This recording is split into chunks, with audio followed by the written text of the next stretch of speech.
Hello everyone, and welcome to this audio podcast. This audio podcast as part of the conglomerate. This audio podcast is part of a Lobostic Storm.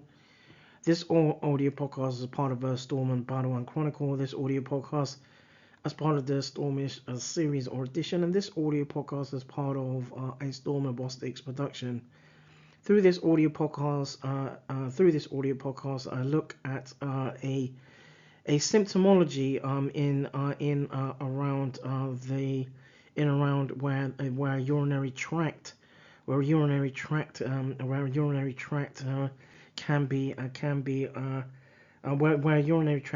is or can be effective in around the urinary tract, and where there can be a particular symptom leading to tract tract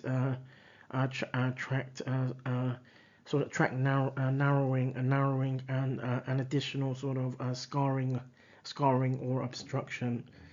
So the audio podcast today will look at we'll look at in and around hydronephrosis. So hydronephrosis, it can be classified based on an obstructive and non-obstructive causes. In this condition, the urinary collecting system surrounding the renal tubules can be compromised. The dilation and swelling of renal tubules owing to a buildup of urine, um, um, where the renal tubules in around where renal tubules are effective owing to the buildup of urine. A common characteristic issue, a common characteristic issue surrounding the disorder is a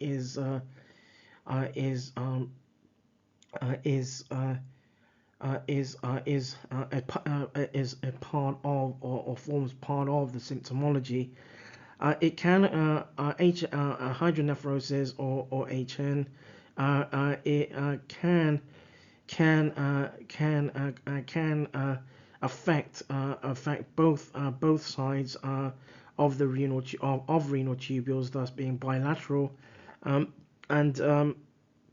the process of hydronephrosis can be physiological, can stem from a physiological and physiological basis. Urine itself cannot where excuse me, where hydronephrosis is concerned, urine cannot drain out from renal tubules due to the bladder, due to the bladder due to parts of the bladder being obstructed, or where there can be blockage. The result is a decreased glomerular filtration rate, decreased renal blood flow, and nephron degrading. Hydronephrosis has in amongst literature is and has a sort of an interlink with pyelonephritis, or pyelonephritis, so inflammation in around renal pathophysiology caused by the stasis of urine in the presence of the upper urinary tract. In around sort of now in around the risk factors. So risk factors in around hydronephrosis is where there can be renal stones in around renal physiology. Congenital blockage is a defect that is and can be present at birth, in as part of the risk factors. Blood clot formation can occur, and is as part of where blood clot formation is in around both male and female genitalia. Scarring of tissue from injury or previous surgery, surgery can be can prompt hydronephrosis. tumors or cancers can prompt hydronephrosis. In males, enlarged prostate; in females, pregnancy, and urinary tract infection or other disease or conditions that cause inflammation of the tract. In around sort of the causes, causes in around hydronephrosis are obstructive and non-obstructive. So from the obstructive, there's due to obstructive, there can be structural and functional changes of the kidneys as a result of difficulties in the flow of urine. There can be urinary stones. Again, or it can be blood clots or ischemia. There can be uteropelvic junction obstruction, and there can be structural or external compression by tumor or tumors, and additionally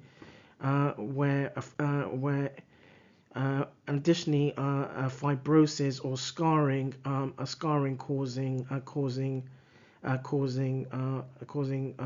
causing hydronephrosis. In around the non-obstructive, the two main sort of causes, that is reflux. So for example, where the urinary tract empties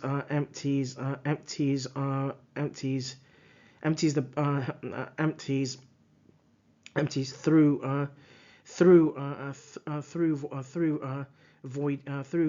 avoiding of urine, but at the same time, where reflux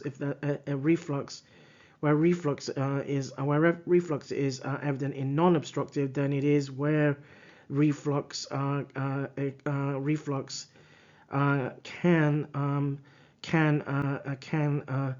be where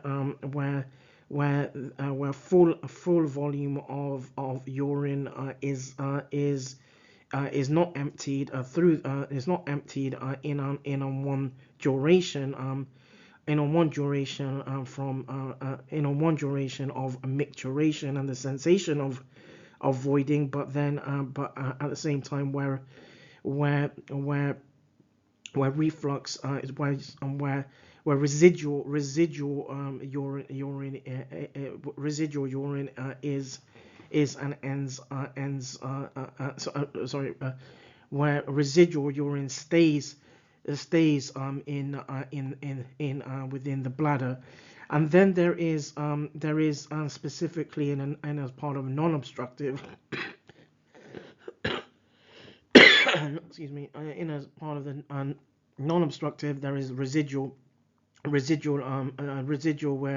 where similar to reflux, similar or somewhat similar to reflux, residual is where there is or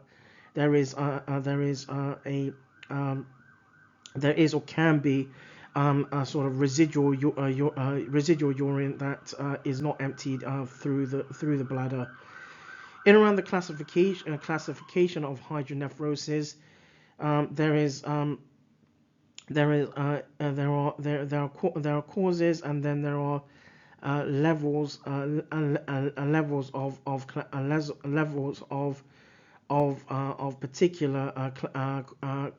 particular sort of classifications in around hydronephrosis. Then there are unilateral or bilateral classifications of hydronephrosis, and then there are complete or partial forms of classifications of hydronephrosis, and intrinsic or extrinsic forms of classifications of hydronephrosis. So in around the cause there is congenital. So for example, posterior urethral valves, where posterior urethral valves can be affected. Acquired cause, for example, there's calculus obstruction or obstruction in around renal calculi, and then in around the classification in around the level of classification of hydronephrosis. There's upper tract where the urethra or ureters are affected, but also where above the ureters can be affected, and then the lower tract where the bladder or any bladder is affected, or any part below the bladder can be affected. Then in around unilateral and bilateral, there is both kidneys. Both kidneys are usually involved in where hydronephrosis occurs, and lower tract obstruction, and where lower tract obstruction is evident, and an individual kidney can be affected by upper tract obstruction where hydronephrosis is concerned.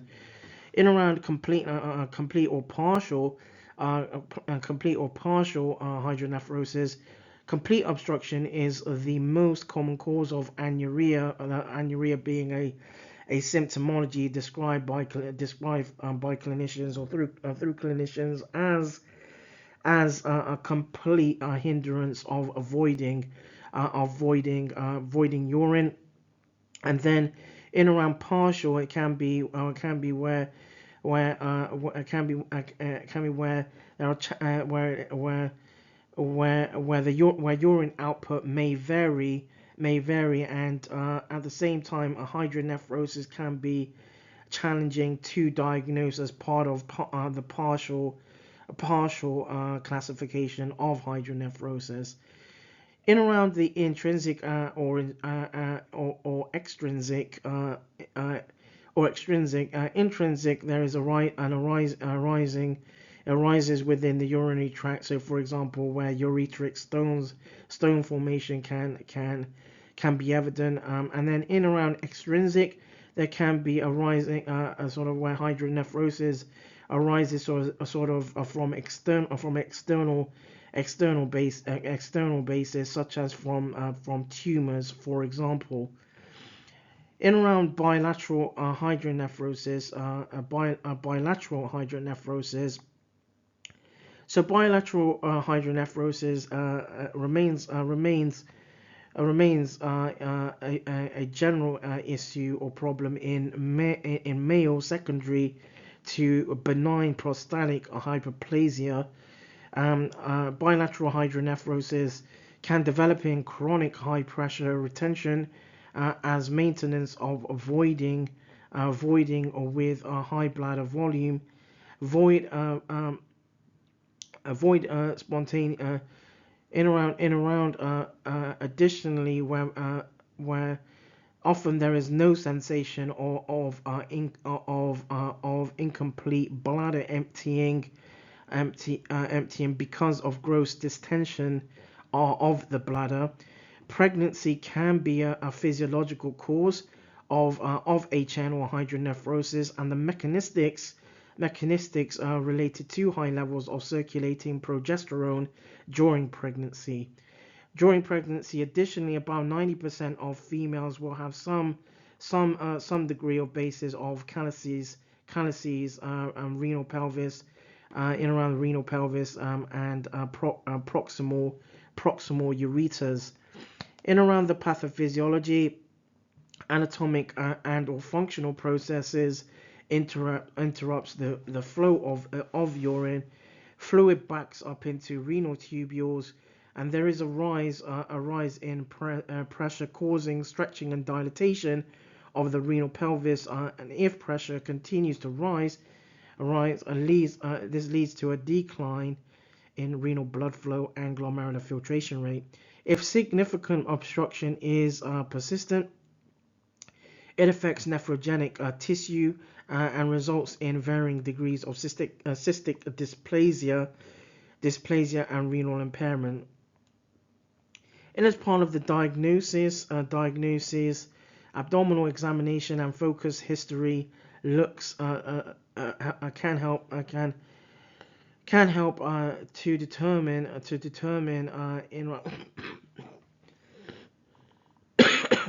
can help determine sort of hydronephrosis where surgical scars or organomegaly is or can be determined or established, and it's important to identify through renal physiology for nephromegaly and or enlarged bladder. As part of the diagnosis, arterial blood pressure or ABP is and can be helpful.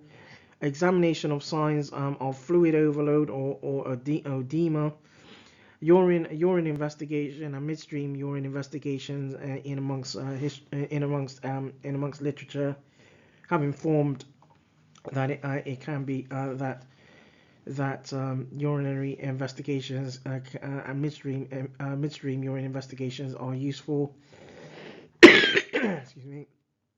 Ultrasound or radiological investigations can be useful in the early detection of obstructive hydronephrosis, allowing to evaluate evaluate renal pathophysiology and collecting renal collecting ducts or systems. Radiological investigations such as computerized tomography and magnetic resonance imaging and intravenous urography have been or can be useful, and at the same time, blood and urine investigations such as serum creatinine levels and urea and electrolytes allow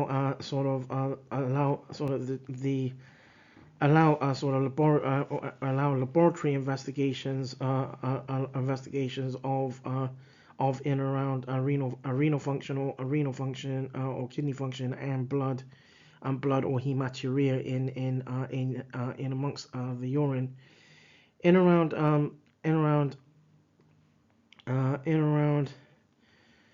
hydronephrosis grading, there are four sort of gradings. Grading 1 or grade 1, there is slight blunting of in around the calculi, renal calculi, or caliceal fornices in around renal pathophysiology. In around grade 2, there is blunting and enlargement of caliceal fornices, but also where there is a shadowing of renal papillae. And then in around grade 3, there is a rounding of calyces with obliteration of papillae. And grade 4 is where there's extreme caliceal ballooning. In around the sort of management of hydronephrosis, the duration and area of obstruction should guide sort of management, and it is essential to treat any coexisting sepsis and metabolic disturbances. Part of the management of hydronephrosis is to remove the obstruction. The antibiotics can be used to preclude some symptoms or symptomologies, for example, in around urinary tract infection or UTI. However, hydronephrosis is and should be approached mainly through the